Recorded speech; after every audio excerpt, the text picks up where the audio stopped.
Emmerdale villain Pierce Harris was pronounced dead earlier this year on the ITV soap. However, a new theory by Express.co.uk suggests this might not have been true and he actually sent his son, Marcus Dean, on a secret mission.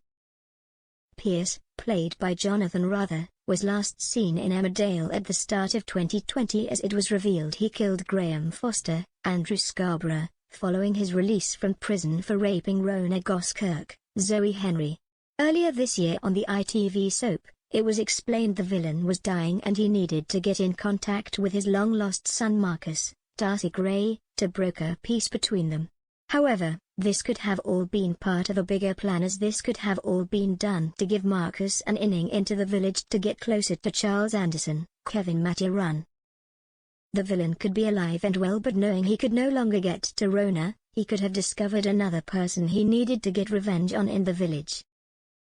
Charles moved to the Dales at the end of 2020, just months after Pierce was put behind bars for murder, but he might not have realized where he was relocating to.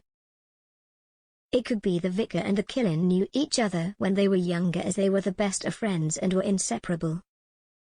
However, as they grew older and they started dating, it could have been the two characters both fell for the same woman. Able to use his charm better than Pierce, Charles could have successfully whisked his love interest off his feet, ending his friendship with the villain. As his life seemed to change forever, having not married the woman of his dreams, Pierce could have moved on and had countless failed relationships.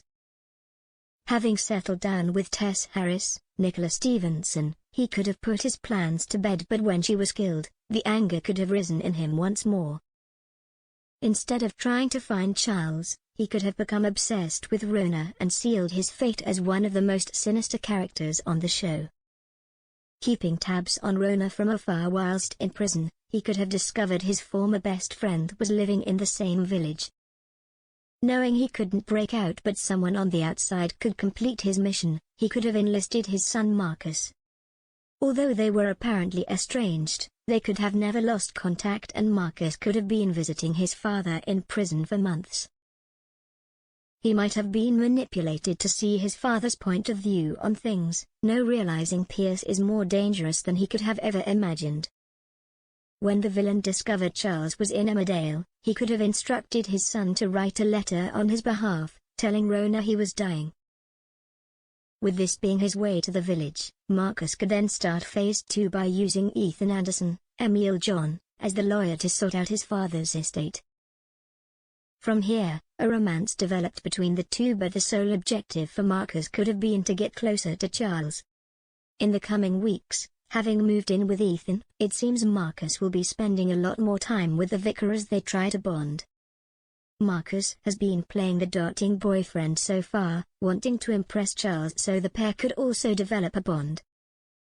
However, once he has the vicar fully on his side, Pierce's son could set in motion the revenge plan to kill the churchgoer. He could be seen having a phone conversation with an unknown character, telling them the plan is going full steam ahead. As he puts down the phone, the scene could switch to the prison where Pierce is on the other end, standing with a grin on his face. This would be the return the writers have been teasing all along, and the secret Marcus has been hiding since he arrived. The actor who plays Marcus, Darcy, has spoken about his character's storyline arc and where it could be heading in the future. Darcy explained about a possible reunion with Pierce. "I think everybody wants to see it. I think everybody would love to see it. I'm upset we didn't get to spend more on-screen time together at the time, so we'll see," he added, seemingly confirming the character isn't dead. It could all come to a head during the show's 50th anniversary celebrations, as the soap star hinted he could be involved somehow. Darcy told the Mirror, "I mean, we have to make something special, we have to do something important to show this part of British culture and history. So we want to make sure we keep the fans happy in that sense. It's a soap opera, it's big and it's loud, and that's all I can say. I'm somewhat involved, maybe. I'll keep adding to this mysterious allure." Will Pierce be reunited with his son, and will the pair manage to kill Charles, or will he figure out the truth before it's too late?